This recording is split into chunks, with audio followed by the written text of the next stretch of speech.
One of the most interesting and probably exciting trends about jewelry at the moment is what we call democratization of jewelry, because since the hard few years of recession in the past 2 years, jewelry reached the same level as fashion. It's now totally acceptable to wear a really expensive handbag or very expensive pair of shoes, but you can also combine them with rather inexpensive piece of clothing from Topshop or Zara, etc. So the same thing now goes for the jewelry.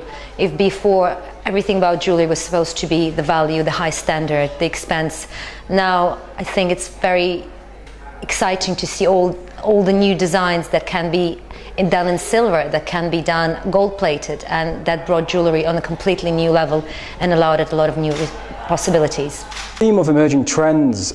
This is something that, I'm not trying to sound conceited, but we don't really concern ourselves with much, and this is because what we try and do, what we aim to do at Andrew Geoghegan Limited, is to create timeless classics. So whereas fashions will come and go, for us it's more about creating quality products such as engagement rings, cocktail rings, but not really fussed with the fashion side or the trend side of jewelry or fashion. So I would say for 2011-2012, the key emerging trends is most important is just about having an airy feel to the jewelry, because obviously, you know, with the prices going up in all the metals, then the most important thing is just having that space of the sense of space within the piece. Which is why everything has become really airy and it's got lots of shapes and forms, and so that's one way I would say the key trends are going. And also colour is always something that's always in jewellery. I think it doesn't matter what season you're in, because it really boils down to the customer's taste, and that's something that we always try to incorporate in all our jewellery collections. For this spring-summer, we're launching 2 new silver lines. So we have our Mari and the Clementina rings, and both collections is very airy and almost liquid shapes and forms. So I feel that that's probably something that's going to time really, really well with what's the trends on the catwalk and the colours and everything that's going to be coming out. I think one of the key trends in the jewelry industry is the growth of the independent designer and the independent jeweler. I think the consumer increasingly appreciates unique and special designs, and in a way it's the people are tired of the homogenization of jewelry and brands, and people are looking for things that are a little bit individualistic. They're looking for brands that have a signature, and they're looking for brands that are not omnipresent. So I think there's a huge opportunity for young designers to present their collections and to make a mark in this industry. Of course, there's also an increasing appreciation for things that have a lasting intrinsic value, so that it's not disposable jewelry, but something that is beautifully made, something that's made out of a precious material such as gold, especially when we see what's happened with the price of gold in the past year, or even the price of silver.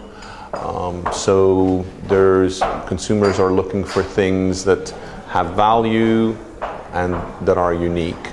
And of course, the last trend that one sees in jewelry, but at least that's coming from the catwalk shows, is big voluminous jewelry. But again, that's probably just a little trend that's emerging now, and it remains to be seen how long it continues for.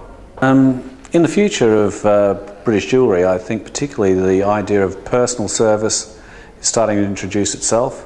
I believe that young designers, particularly those based in silver, are going to hold sway for the next 12 months to probably 2 years, due to the fact that the high price of precious metals is driving the customer into individual design rather than value for gold, platinum and things like that. Where else we're heading with the jewellery industry is less internet sales for the retailer. I think tactility, People are wanting to see the pieces and value in the piece and handle the piece because they're spending more money on jewellery.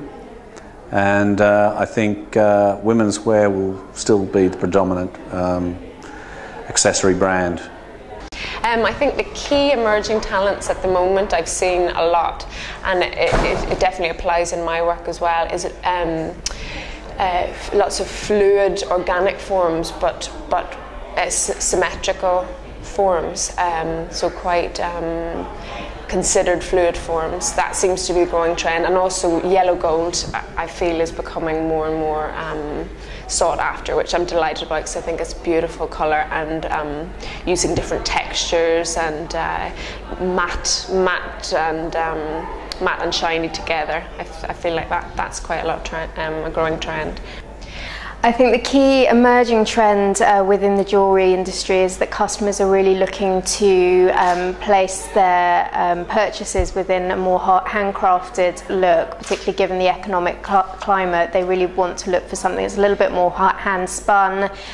We're finding particular emphasis on bespoke items, so items that the customer can personalise or interact with, particularly important, being able to get 3 products in one, whether that's a pair of earrings that convert into another piece, or necklaces that they can add to and build, continue to be a really important trend.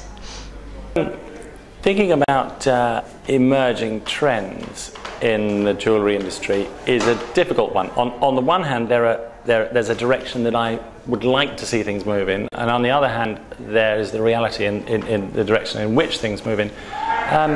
I certainly think I see the type of jewellery that we make, which is slightly breaks down barriers between the traditional types of jewellery, which might be Bond Street or cheap fashion, or craft jewellery. We sort of break down the barriers and do our own thing. The type of jewellery we do is quirky and nature-based, and I'm certainly seeing a lot more of that kind of work emerging. I guess another, core thing is the whole sort of rock and roll jewellery thing, which has been going on for a while.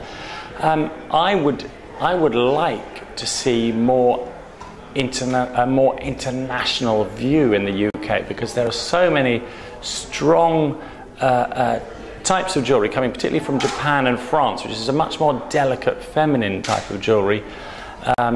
But I don't see enough stockists over here stocking it. So if I was a stockist, I'd be over in Paris and over in Japan looking for some of this new lightweight, detailed, cute 18 karat and diamond work.